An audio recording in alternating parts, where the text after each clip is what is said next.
요시아라고 하는 이름 자체가 여호와 하나님이 도와주신다, 그런 뜻입니다. 여러분, 저는 여러분들이 다 요시아가 되기를 축원합니다. 여러분들이 하나님의 도움으로 하나님이 되게 하시고, 하나님이 도와주셔서 하나님이 만들어주시고, 하나님이 도와주셔서 하나님께서 여러분들을 세워주심으로 하나님께 크게 영광을 돌리고 여러분의 삶이 승리하고 복될지어다, 복될지어다. 요시아가 8의 임금이 되어서 그는 어린 나이에도 참 훌륭한 임금이 될 수 있었던 것은 첫째로 좋은 모델, 닮고 싶은 그런 모델. 우리가 인생을 살아갈 때에 무엇을 기준으로 삼느냐 하는 것이 대단히 중요합니다. 8살의 임금이 되었음에도 불구하고 그 어린 나이에 내가 어떤 임금이 되어야 될까를 생각한 것입니다. 그는 우리 아버지 아몬도 아니고 우리 할아버지 므낫세도 아니고 정조 할아버지 히스기야도 훌륭했지만 마지막 끝 마무리가 아름답지 못했는데, 처음부터 끝까지, 아니 처음은 미미했으나 나중은 창대하고 아름다운 열매를 맺었던 그런 정말 닮고 싶은 임금이 누군가 하고 살펴보았더니 그의 조상 다윗이었습니다. 그래서 요시아는 나는 우리 조상 다윗 임금처럼 그런 지도자가 되어야겠다, 다윗처럼 생각하고 마음 먹고 살아야겠다, 그렇게 굳게 다짐을 했습니다. 그래서 다윗처럼 하나님 앞에 정직한 임금이 되어서 나라를 올바르게 다스리는 그런 훌륭한 임금이 된 것입니다. 여러분, 어려울 때, 힘들 때에, 문제가 복잡할 때에 그때 가장 단순하고 간단하게 근본으로 돌아가면 됩니다. 어린 나이 8살의 임금이 된 요시야, 국제사회가 혼탁하고 국운이 기울어져 가는데도 그가 나라를 다시 부강한 나라로 일으킬 수 있었던 것은 그가 다윗처럼 훌륭한 모델을 삶의 기준으로 삼았기 때문입니다. 여러분들은 어떤 마음과 자세와 태도를 가지고 남은 인생을 살려 하십니까? 다윗은 어떤 사람입니까? 다윗은 하나님 마음에 합한 사람이라 그랬습니다. 바울이 비시디아 안독에 가서 말씀을 전할 때에 그렇게 해석을 했습니다. 다윗은 어떤 사람이냐? 저 시골 촌뜨기 이새의 아들이었지만 그는 하나님 마음에 들어서 하나님의 뜻을 다 이루어드리는 충직한 하나님의 사람이었습니다 라고 해석합니다. 여러분들은 오늘 어떻게 생각하고 마음 먹고 행동하며 살고 있습니까? 하나님께 기쁨이 되고 있습니까? 하나님 마음에 들게 생각하고 마음 먹고 그렇게 살고 있습니까? 하나님께 행복이 되고 하나님을 신나고 즐겁게 해드리고 있습니까? 하나님께 만족, 참만족이 되도록 그렇게 여러분들이 살고 있습니까?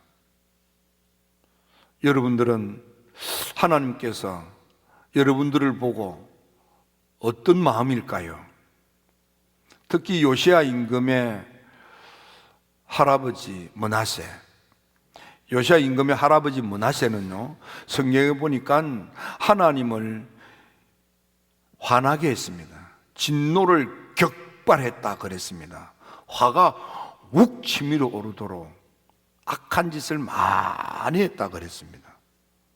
그는 바알 상을 만들고 아세라 상을 만들고 이를 성신을 섬기고 몰록 신을 섬기고 금오스 신을 섬기고 무당들을 청에다가 무당의 말에 귀를 기울이고 성경에 보니까 무당을 믿었다고 그랬습니다. 박수무당을 믿고 살았어요. 그래서 하나님 화가 났어요. 하나님께서 여러분들을 보고 하나님이 기분이 좋아져서 잘하였도다 착한 사람아, 충직한 내 종아, 너가 내 일에 충성했으니 주인의 즐거움에 참여하라. 가자 내 집으로, 천국 잔치에 내 곁에 앉아라. 여러분, 주님이 여러분들을 보고 그러하실까요? 아니면 여러분들을 보고 언짢아서, 마음이 아파서, 속상해서 하고 혀를 찰까요? 아이고, 내가 저 인간을 위해서 십자가에서 피 흘려 죽다니. 여러분들 자신이 하나님께 어떤 존재라고 생각이 드십니까? 다니엘은 하나님의 백성으로서 포로로 잡혀가서 왕궁에 갇혀 살지만 그는 먹는 음식으로라도 자기를 더럽히지 않으려고 결심했습니다. 깨끗한 마음, 깨끗한 언어, 깨끗한 생활을 하면서 깨끗하게 인생을 살겠다. 그래서 하나님은 이 다니엘을 10배나 뛰어나게 축복하시고 임금이 바뀌고 왕조가 바뀌고 제국이 뒤집어져도 크게 쓰임을 받는 하나님의 큰 선지자가 된 것입니다. 여러분, 앞길이 보이지 않는 인신매매를 당해서 어떤 소망도 가질 수 없는 요셉, 그는 계시의 꿈, 영몽에 계시되어 있는 하나님의 비전을 자기의 소원으로 삼았습니다. 앞으로 하나님께서 나를 큰 사람, 큰 인물로 쓰실 텐데 내가 더럽게 살 수 없지. 앞으로 내가 태양 같은 사람이 될 터인데, 큰 별과 같은 사람이 될 터인데 내가 죄짓고 살 수 없지. 그래서 굳게 마음을 먹고 자기 자신을 깨끗하게 지켰더니 남의 나라 제국에서 최고가는 총리가 되어 집안을 살리고 열국을 살리고 제국을 살려 위대한 족장이 되지 않았습니까? 여러분, 어려울 때, 힘들 때, 여러 가지 환난 있을 때에 지금 코로나처럼 억눌려 있고 온통 매스컴이 온 세상이 이상하게 돌아가는 이때에 여러분, 단순하게 생각하면 일이 쉽게 풀립니다. 지금 내가 생각하고 내가 마음먹고 내가 행동하는 것이 하나님께 기쁨이 되고 하나님 마음에 쏙 들고 하나님을 만족시키는 것인지, 하나님을 진노케 하고 화나게 하고 하나님이 부하가 막 폭발되도록 하고 있는지 여러분 판단하시면 답이 나오게 되어 있습니다. 두 번째, 나이가 8살밖에 되지 않는 어린아이 요시야. 그는 어린아이였지만 하나님 앞에서 그런 다윗 같은 임금이 되어야겠다. 다윗을 롤 모델로 삼고 다윗이 했던 것을 늘 따르려고 다윗을 공부하고 다윗의 일투족을 살펴서 그걸 따라하지 않았겠습니까?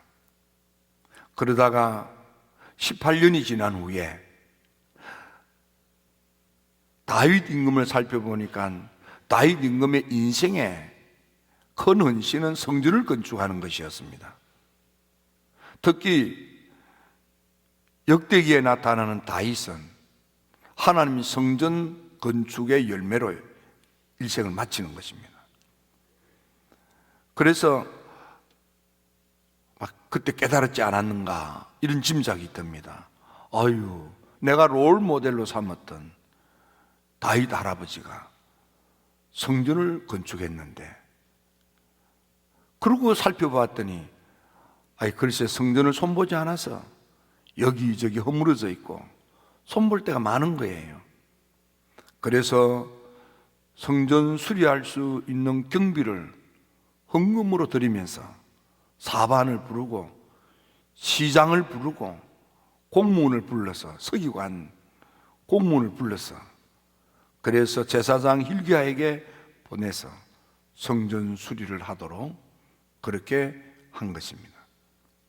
성전을 수리하다가 보니까 헌금궤 속에서 잃어버렸던 하나님의 계시의 말씀, 계명이 들어있는 율법서를 발견한 것입니다. 그 율법서를 읽으면서 요시야가 가슴을 치며 옷을 찢으면서 눈물을 쏟으면서 그 말씀을 아멘으로 받아들이기 시작합니다. 아니, 8살의 임금이 되어서 다윗 임금을 모델로 삼고 하나님께 정직하게 성실히 최선을 다했던 요시야가 뭐 그렇게 가슴을 치며 옷을 찢고 눈물을 펑펑 쏟아야 될 만큼 죄가 있었겠습니까? 짐작키는 자기 나름대로는 하나님께 마음을 다하고 성품을 다하고 힘을 다해서 목숨을 다하여 하나님을 사랑하느라고 했지만, 계시의 말씀, 계명의 율법서를 읽으면서 아하, 내가 하나님 사랑한다고 하면서 하나님을 섬긴다고 하면서 헌신한다고 하면서 내 생각에 사로잡혀서 아집으로 똘똘 뭉쳐서 고집불통 고집장애가 되어서 이게 율법주의, 서기관 율법사처럼 내 생각에는 이러고 살았구나. 그게 너무 가슴이 아파서 그런 가슴을 치고 너무 속상해서 옷을 찢으면서 그게 너무 괴로워서 눈물을 펑펑 쏟지 않았겠습니까? 여러분, 예수님 당시에 서기관 율법사들이, 바리새인들이 뭘 했습니까? 하나님 성전에서 늘 살았어요. 다른 사람이 올 때 믿음 최고로 좋았어요. 자기들도 그런 줄 알았어요. 그 대표적인 사람이 누굽니까? 사울이라고 하는 바울이잖아요. 저 스데반 죽어 마땅해. 사람들이 스데반을 돌로 때려 죽일 때 옳다고, 절해야 된다고 성경 보면 사울이 그리 생각했다고 그랬습니다. 그래서 그들이 벗어놓은 옷을 내가 지킬 테니까 가서 돌로 때려 죽이라고 그랬던 사람이 사울이었습니다. 여러분, 우리는 조금 잘못하면 예수님을 십자가에 못 박았던 예수님 당시에 믿음이 좋다고 생각하는 율법사들, 서기관들, 바리새인들처럼 될 수 있습니다. 원래 하나님의 계시의 말씀은 그 정신이 뭡니까? 248개 뼈마디를 가진 인간이 365일 동안 하지 말아야 될 일과 반드시 해야 될 일들을 모아서 정리한 613가지 계명인 것입니다. 가만히 두면 자꾸 다른 사람한테 해가 되고 자기 인생에 누가 되는 나쁜 짓을 하는 거예요. 하지 말라고 하는 거예요. 하면 할수록 이웃에게 유익이 되고 내 인생에 덕이 되고 보탬이 되는 선한 일은 가만히 두면 안 해요. 그래서 하라 하시는 거예요. 율법의 정신은 사랑이에요. 율법의 정신은 하나님 사랑, 이웃 사랑입니다. 그 정신을 잃어버리고 법 그러면서, 그래서 독생자 예수님을 십자가에 못 박아 죽으시고 복음의 사람들을 핍박하고 성령에 충만했던 이들을 죽이는 사악한 짓을 했습니다. 그들은 그것이 잘 한다고 생각한 것입니다. 그것이 옳다고 생각한 것입니다. 그러므로 여러분, 내 생각에는, 내가 볼 때에는 이걸 버려야만 됩니다. 요시야는 하나님의 계시의 말씀을 보니까 내가 잘못 생각했고, 내가 잘못 마음을 먹었고, 나는 잘한다고 했지만, 나는 최선을 다한다고 했지만, 나는 최고의 선을 선택한다고 했지만 그것이 잘못됐구나. 그러니까 너무 속상한 거예요. 그냥 대충 어영부영 했으면, 내가 대충 어영부영 했으니까 그러지만은 정말 본인은 진심으로 온만 다해서 이것이 옳은 거라고 생각을 했고, 이게 하나님을 사랑한다고 여겼던 것입니다. 그런데 하나님의 말씀을 기준 삼으니까 자기가 얼마나 아집쟁이고 고집쟁이고 자기가 얼마나 내 생각에 사로잡혀 있는 불통인 것을 깨달은 거예요. 그래서 너무 속상한 거예요. 오죽했으면 가슴을 치고 옷을 찢고 눈물을 펑펑 쏟았겠습니까? 여러분, 요시야는 성전 수리를 하면서 발견된 계시의 율법서를 들고 비로소 캐논의 사람, 정경의 사람, 말씀의 사람이 되는 것입니다. 우리가 믿음 생활, 신앙 생활을 할 때 하나님의 말씀에 귀를 기울여 드려야만 됩니다. 특히 요시야의 할아버지 므낫세 임금은 하나님께서 므낫세와 그 백성들에게 말씀했는데도 그들이 귀 기울여 듣지 않았다고 그랬어요. 요시야는 하나님의 말씀을 귀 기울여 듣고 그걸 마음에 받아들이는 거예요. 아, 내가 생각을 잘못했구나, 마음을 잘못 먹었구나, 나는 최선으로, 나는 진정으로 온 마음 다해서 이게 하나님 사랑인 줄 알았는데 이게 하나님을 아프게 했구나, 나는 잘한다고 했지만은 가증스러운 짓을 했구나 깨달을 때 얼마나 자기 자신이 미워지고 속이 상했겠습니까? 여러분, 웨슬리 목사님 우리 감리교를 1744년도에 결성을 합니다. 그때 내가 왜 감리교를 결성하느냐, 세 가지 큰 이유가 있는데 그 중에 두 번째 건, 복음에 합당하지 않는 것, 복음에 걸맞지 않는 것을 찾아서 제거하기 위해서 감리교를 결성한다. 다시 말하면 복음에 합당한 사람 되기 위해서 감리교 만든다, 그 말이에요.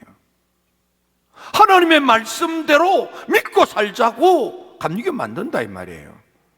말씀의 사람이 되자고. 그래서 감리교는 말씀의 사람, 한 책의 사람, 성경을 뜯어먹고 사는 성경 존플레, 성경 말씀을 허리로 동이고 그 말씀을 울타리로 삼고 그 말씀 안에 아멘 아멘하고 말씀 따라 사는 성서적 그리스도인이 되자고 감리교 만든다 이 말이에요. 내 생각대로, 내가 보기에 내 견해대로, 내 안목대로가 아니라 이 말이에요. 요시야는 말씀의 사람이었고, 요시야는 예배의 사람이었고, 요시야는 성전의 사람이었습니다. 그래서 하나님이 이 요시야가 너무 마음에 들어서 나라를 부강하도록, 망해가는 나라를, 국군이 쇠퇴하여 점점 멸망해가는 나라를 다시 부흥시켜 주신 거예요. 마지막 세 번째, 요시야는 자기만 믿고 구원 받는 그런 시온주의, 유대주의에 빠지지 않았습니다. 유대인들은 나만, 우리들만, 우리 선민만 하나님 믿고 천국 백성이 되고 나머지 이방 족속들은 다 지옥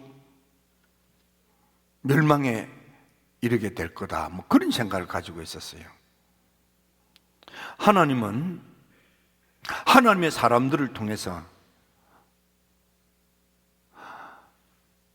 주변에 있는 모든 사람들이 그들의 죄로 말미암아 하나님의 진노의 심판을 받고 멸망당하는 것을 원치 아니하시고, 이 땅의 모든 사람들이 복음의 소식을 듣고 구원에 이르기를 원하시는 것이 하나님의 마음이고 하나님의 소원이고 하나님의 비전인 것입니다. 그래서 모든 성령 은혜를 제대로 받은 사람들은 누가 하라 해서가 아니고 복음을 전하는 사람으로 헌신하는 거예요. 처음 교회, 다락방교회, 사도행전 교회, 성령 충만한 은혜를 받기 전 그들은 세상이 두려워서 문을 닫아 끌고 숨어서 기도하던 그들, 성령 충만함을 받으니까 닫힌 문을 열고 온 골마을 골목을 뛰어다니면서 수많은 사람들에게 목숨을 걸고 복음을 전하는 것이, 그게 사도행전의 역사인 것입니다. 기독교 2000년 역사에도 성령 은혜를 제대로 받은 이들을 통해서 누가 말하지 아니하여도 복음을 전함으로 그 시대 많은 사람들이 복음으로 들어와, 은혜 안에 들어와 예수 안에서 십자가의 보혈로 죄사함 받고 성령으로 거듭나서 영생 천국에 이르게 되는 놀라운 구원의 역사가 있었습니다.